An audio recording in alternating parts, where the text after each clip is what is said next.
The great council hall of the galaxy was built to impress and intimidate. Its ceiling stretched so high that the stars themselves could be seen through layers of transparent alloy. Light from distant suns flowed inside, shining over polished floors and rows of floating seats where the most powerful beings of known space gathered. This was a place where wars were ended with words, where empires rose or fell with a single vote. On this day, the hall was full. Yet one seat stood apart. Queen Veilrix of the Carval sat alone. Her people were tall, scaled beings, once feared across many systems. Veilrix herself was larger than most, her posture straight and unyielding. Her armor was ceremonial, dark and worn, etched with old symbols of duty, but what drew every eye were the scars. Long marks crossed her arms and neck. One side of her face bore a deep line that had healed unevenly. Some scars were pale, others dark, all impossible to hide. Whispers passed through the council like a cold wind. Many delegates turned their heads away from her. Some seats near her remained empty, their owners choosing distance rather than courtesy. To them, scars were shameful. In this age of advanced medicine and careful diplomacy, leaders were expected to appear flawless. Scars meant violence. Scars meant failure. Scars meant a past the galaxy wanted to forget. Veilrix did not move. She had faced worse than whispers. She remembered the day of her first scar, earned defending a border colony when help never came. She remembered the second, and the third, and the countless battles after that. Each mark was a memory of survival. Each was proof that her people still lived, but she knew the council did not see it that way. At the far side of the hall stood the human delegation. Humanity was new compared to most spacefaring species. Their territory was small, their history among the stars short. Yet they had earned attention quickly. Humans adapted fast.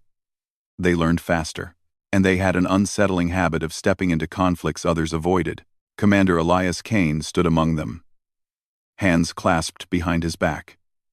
He wore a simple uniform, unmarked by decoration, except for a small insignia of Earth. His dark eyes moved across the hall, taking in every detail. When his gaze reached Queen Veilrix, he did not look away. Instead, he studied her scars with quiet focus. Kane had grown up among soldiers. On Earth, scars were not hidden. They were remembered. His own father had carried one across his shoulder, earned protecting civilians during a planetary evacuation long before humans joined the wider galaxy.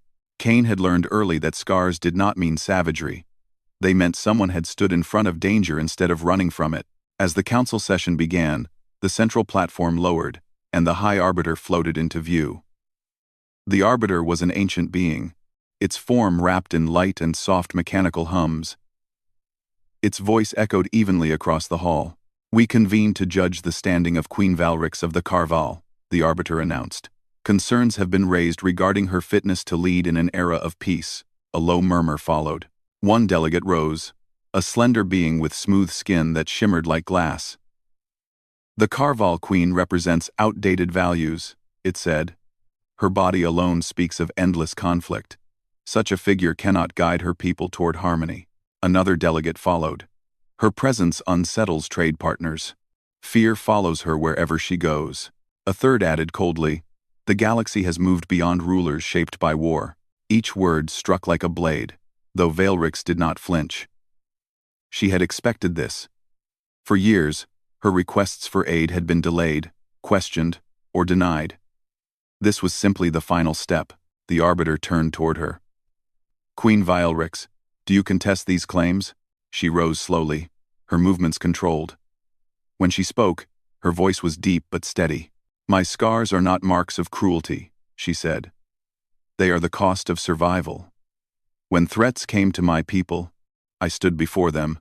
When allies turned away, I remained." A ripple of discomfort moved through the hall. One delegate scoffed. "Excuses." A true leader would have avoided such losses. That was when Elias Kane stepped forward. The human delegation stiffened slightly, surprised. No one had told him to speak. Humanity had been advised to observe quietly. To avoid involvement in this internal dispute, Kane raised his hand. The human delegation requests permission to address the council. The hall fell silent. The arbiter paused. You may speak, Commander. Kane walked toward the center. Each step echoed clearly, drawing attention from every species present. He stopped at a respectful distance from Queen Veilrix. Not beside her, but not far away either. I am not here to judge Carval traditions, Kane said calmly. But I must speak against the idea that scars equal dishonor. Some delegates shifted uncomfortably. In human history, he continued, leaders who bore scars were often those who fought alongside their people. We learned that perfection is easy when you hide behind others. Endurance is harder, a sharp voice interrupted. Human values are not universal. Kane nodded. That is true. But survival is. He turned slightly, addressing the hall as a whole. Queen Veilrix's world still exists. Her people still breathe. That did not happen by accident. The arbiter watched him closely. Commander Kane, are you formally defending the Queen? Yes, Kane answered without hesitation. Gasps and murmurs spread. Cameras and recording drones adjusted, capturing every angle. Humanity, still young and vulnerable on the galactic stage, was choosing a side, and not a popular one. Veilrix looked at Kane for the first time since he spoke. Her eyes, sharp and ancient, studied his face. She saw no fear there, only conviction. The arbiter spoke again. The council will now deliberate on sanctions against the Carval throne, including the removal of Queen Veilrix from her position. Before the vote could begin, Kane spoke once more. If the council chooses to punish her for surviving, he said, voice firm, then humanity will remember this moment. We will remember who stood for honor and who feared it. The words hung heavy in the air. The session was suspended shortly after, the council retreating to private discussion. Delegates left in clusters, voices low and tense. Some glanced back at Veilrix with open disdain, others looked thoughtful. A few looked uneasy. Veilrix remained standing until the hall was nearly empty. Then she sat, slowly. Kane approached her, careful not to invade her space. I hope I did not overstep, he said. You spoke when others stayed silent, Veilrix replied. That is not overstepping. She studied him again, closer this time. Why? Kane met her gaze. Because I know what it means to be judged by marks earned in defense of others. For a long moment, neither spoke. The vast hall felt smaller somehow, quieter. Outside the transparent ceiling, the stars continued their endless motion, unaware that something had shifted within the heart of the galaxy. The Carval warship waited in silent orbit beyond the council world, its dark hull marked by age and careful repair. It was not beautiful by modern galactic standards. It carried no polished curves or glowing banners. Instead, it looked like something built to endure, something meant to survive storms and fire. That alone made many species uneasy. Commander Elias Kane stood at the edge of the docking platform as the airlock opened. He had been invited aboard personally by Queen Veilrix. A rare gesture that surprised both allies and critics. No official council members followed him. None had accepted the invitation. The inner doors slid apart with a low sound. Warm light spilled out, revealing a wide corridor lined with symbols carved directly into the metal walls. They were not decorative. Each symbol was sharp, precise, and worn smooth by time and touch. Veilrix waited inside. She wore no armor now, only a simple dark garment that showed her scars more clearly than before. Up close, Kane could see the detail in them. Some were thin and clean, others rough and twisted. None were random. They followed patterns of movement, angles of defense, moments where a fraction of a second had decided life or death. You came alone, Veilrix said. Kane nodded. I thought that was better. She studied him, then turned and began walking down the corridor. Kane followed, his steps echoing softly. The ship hummed around them, steady and calm, like a living thing at rest. This vessel has seen many wars, Veilrix said. It was already old when I first commanded it. Then it's like some humans I know, Kane replied. Still, working long after others say they should stop. A faint, surprised sound escaped her. Not quite laughter, but close. They entered a large chamber that served as both meeting room and memorial. Along the walls were engraved plates, each marked with names and dates. Kane recognized the structure immediately. Humans had similar places. These are your fallen, he said. Yes, Velrix answered. Every name is a promise kept. They trusted me to lead. I remember them so they are not reduced to numbers. Kane stepped closer to one of the plates, careful and respectful. On Earth, we say someone only truly dies when they are forgotten. Velrix turned toward him slowly. Then our peoples are not so different. She gestured for him to sit at a low table carved from the ship's inner frame. She remained standing. You asked about my scars in the council hall, she said. Few ever do. Fewer still listen. I meant it, Kane replied. If you're willing. Velrix lifted one clawed hand and touched the deep mark along her shoulder. This was my first campaign as queen. A border moon was attacked. Our allies promised support, then delayed, then went silent. Her voice remained steady, but the memory was clear in her eyes. We fought alone for 3 cycles. I led from the front, not because tradition demanded it, but because my people needed to see. I would not hide. She moved her hand to another scar, crossing her side. This one came during evacuation. I shielded a transport ramp while civilians boarded. The hull breach happened faster than expected. Kane listened without interrupting. He did not look away. He did not judge. One more, she said quietly, touching the scar on her face. This was not from battle. It came after, during peace talks. An attempt on my life, by those who believed fear would succeed where war failed. She lowered her hand.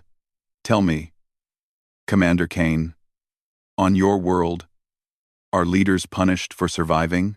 Kane took a slow breath. Sometimes. But the ones who are remembered are the ones who stood when it was hardest. A silence followed, heavy but not uncomfortable. Elsewhere in the galaxy, the reaction was far less calm. News of Kane's defense spread rapidly. Feeds and discussion chambers filled with debate. Many questioned humanity's judgment. Others accused them of encouraging old conflicts. On Earth, political leaders argued behind closed doors.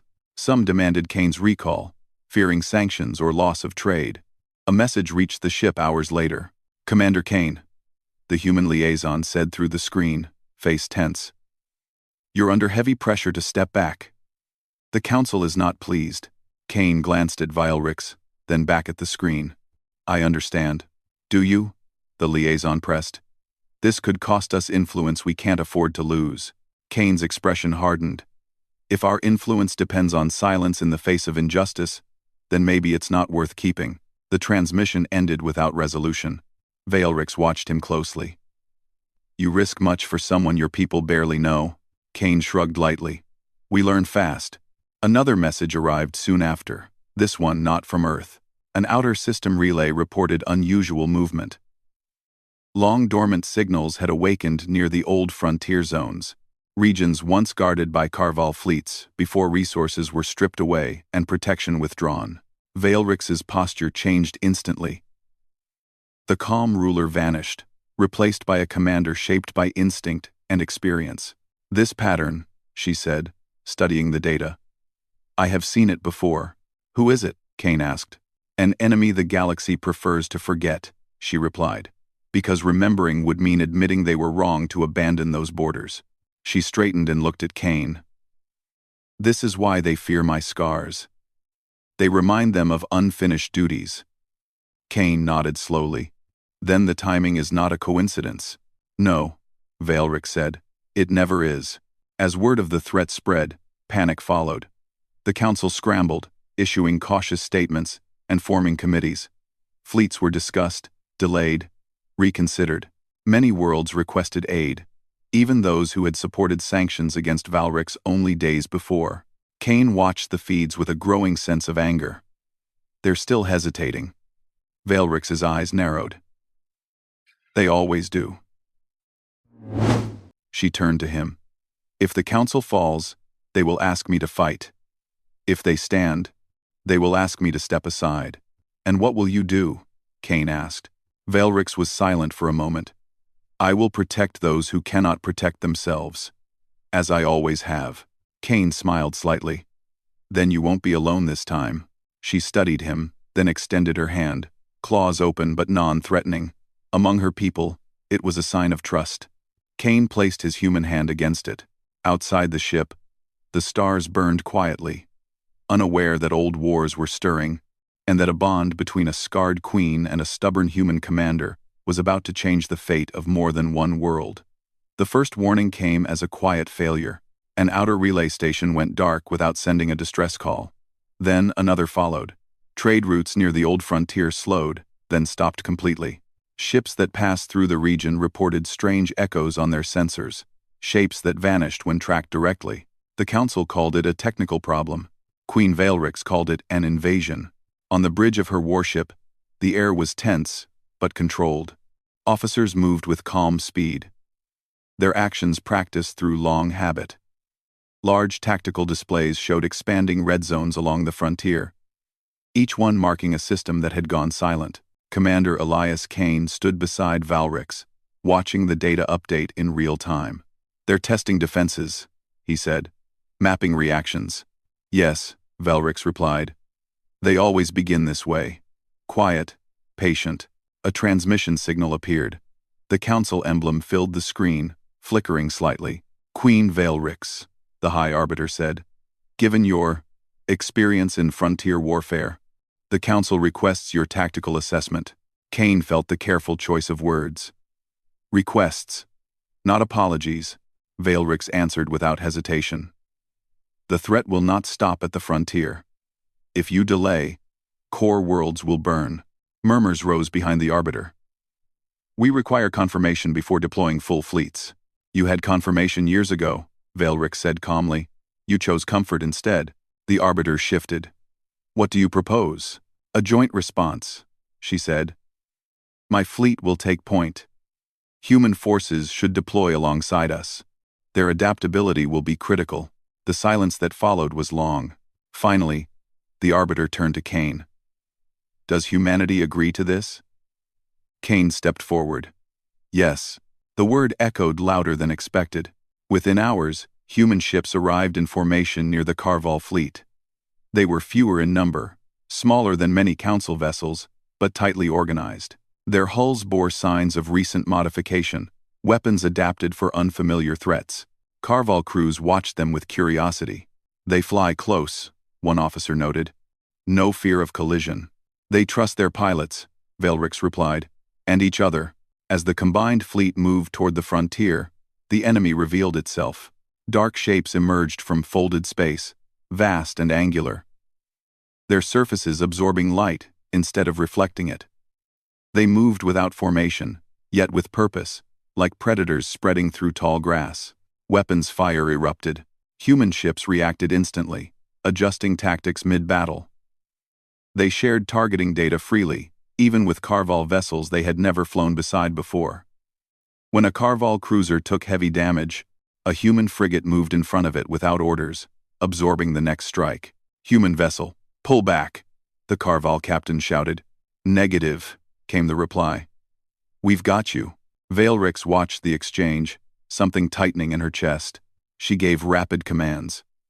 Her voice steady despite the chaos.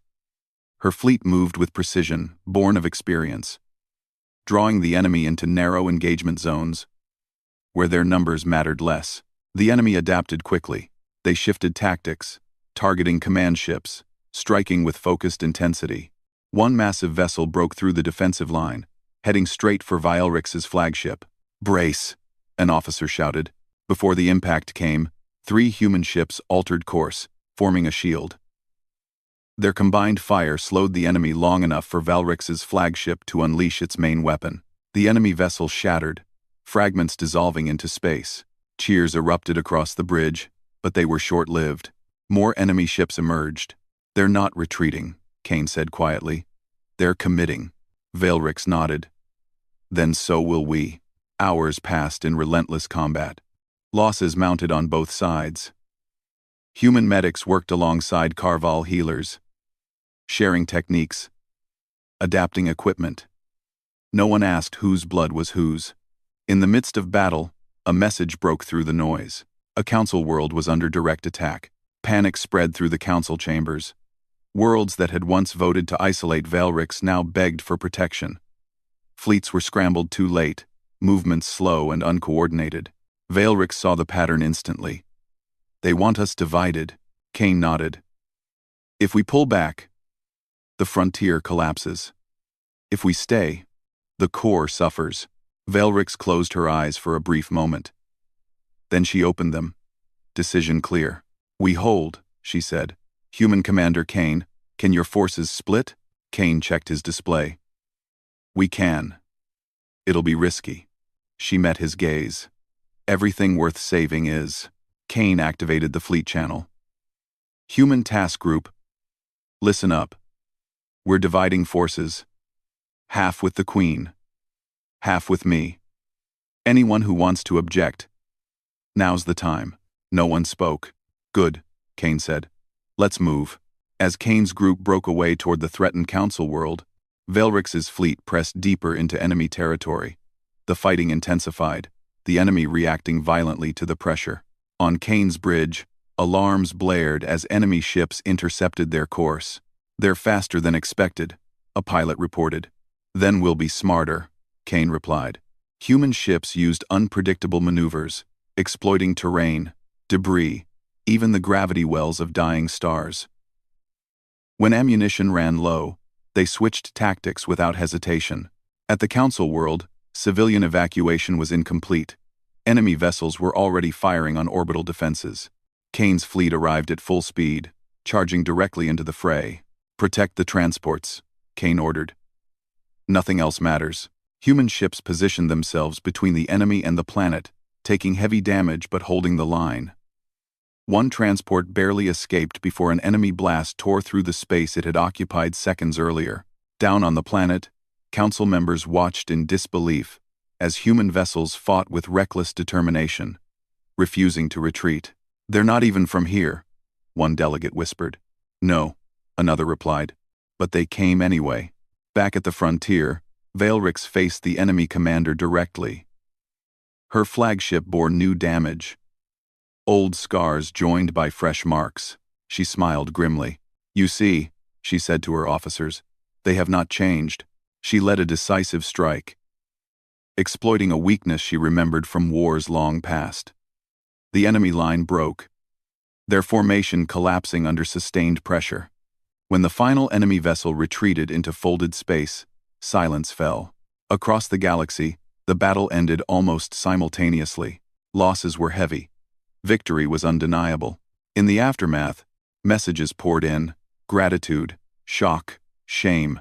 On the bridge of Veilrix's ship, Kane's image appeared on the screen, his face tired but smiling. Looks like we made it, he said. Veilrix inclined her head. You stood when others fled. Kane shrugged. Seemed like the right thing to do. As the stars slowly returned to peace, one truth became impossible to ignore. The galaxy had tested humanity. Humanity had answered. The silence after the war felt heavier than the battle itself. Ships drifted slowly through space, some damaged, some dark and empty, others moving carefully as rescue crews searched for survivors. The stars looked the same as they always had, calm and distant, as if nothing had changed. But the galaxy knew better. On the bridge of her flagship, Queen Veilrix stood before the main viewport. Fresh damage marked the hull outside, glowing faintly where repair drones worked. New scars had been added to the ship, just as they had been added to her body long ago. Commander Elias Kane arrived shortly after, his uniform stained and worn, his posture tired but steady. He stopped a respectful distance away. The evacuations are complete, he said. No more civilian ships in danger. Veilrix nodded. Then the cost was not in vain. They stood together in silence for a moment, watching the slow movement of stars and debris. Across the galaxy, the council reconvened. This time, The hall felt different. The polished floors reflected damaged armor and tired faces. Many seats that once held proud delegates were empty, their owners lost or recovering. Fear had been replaced by something quieter and harder to ignore: truth. Queen Velrix entered the hall without ceremony. She wore no armor, no symbols of rank beyond a simple mark of her people. Her scars were fully visible. She did not hide them. She never had. Commander Kane walked beside her, representing humanity once again. This time, no one objected. As they approached the central platform, delegates turned to face them. Some lowered their heads. Others watched with open respect. A few still held discomfort in their eyes. But none spoke against her. The High Arbiter floated forward, its voice no longer distant or cold. "The Council acknowledges its failure," it said. "The threat we denied has been proven real. Our hesitation cost lives." A pause followed. "Queen Velrix," the Arbiter continued, "your actions, and those of your people, prevented the fall of multiple systems. Humanity's intervention saved a council world." Murmurs spread through the hall, but this time they were not whispers of judgment. Velrix stepped forward. "I did not fight for recognition," she said calmly. "I fought because it was necessary." Kane watched her closely. He knew how hard it was for leaders shaped by war to stand in rooms like this and speak without anger. The Arbiter inclined slightly. "Nevertheless, the Council must respond." A delegate who had once spoken harshly against her now rose slowly. "We misjudged you," the delegate said. "We mistook scars for cruelty. We confused survival with savagery." Another followed. "We believed peace meant forgetting the cost of defending it." The hall fell quiet. The Arbiter raised its hand. "By unanimous agreement, all sanctions against the Carval throne are lifted. Queen Velrix is restored fully as sovereign. Furthermore, the Council proposes a new charter for frontier defense, with the Carval and humanity as leading partners." All eyes turned to Kane. He did not smile. He stepped forward. "Humanity accepts," he said, "with one condition." The Arbiter paused. "State it." "We do not protect worlds based on comfort, appearance, or politics," Kane said. "We protect people. When danger comes, we stand. Or we fail together." The words echoed through the vast chamber. Velrix turned her head slightly toward him, something unreadable in her expression. "Pride, perhaps, or understanding." The Arbiter nodded slowly. "Then let this be the new measure of honor." The session ended without applause. None was needed. Later, aboard the Carval flagship, Velrix stood once more in the memorial chamber. New plates had been added to the wall. Names etched carefully. Respectfully, Kane stood beside her, reading them in silence. "You lost many," he said quietly. "Yes," she replied. "But fewer than we might have." She turned to him. "Your people surprised the galaxy." Kane shook his head. "We surprised ourselves too." She studied him. "You could have chosen safety. You did not." "We've learned," Kane said, "that safety bought with silence never lasts." Velrix considered this. "Perhaps that is why your kind adapts so quickly. You do not wait for permission to do what is right." Kane smiled faintly. "We argue about it a lot first." For the first time, Velrix laughed openly. It was a deep sound, rough and real, echoing off the metal walls. In the weeks that followed, change spread through the galaxy. Joint patrols became common. Human and Carval crews trained together, sharing tactics and stories.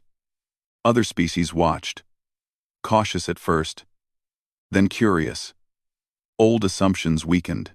New alliances formed. Children on distant worlds began to hear different stories. They heard of a scarred queen who never stepped back. They heard of humans who stood beside her when it mattered. In one such world, a young delegate in training watched recordings of the battle, eyes wide. "Why did the humans help?" the child asked. The mentor answered simply, "Because they could, and because no one else did." On Earth, Commander Kane was offered promotion, medals, comfort. He accepted none of it immediately. Instead, he requested continued assignment with the frontier forces. When asked why, he answered, "The work isn't finished." Veilrix received similar offers from the council. Honors, titles, polished recognition. She accepted what helped her people and declined the rest.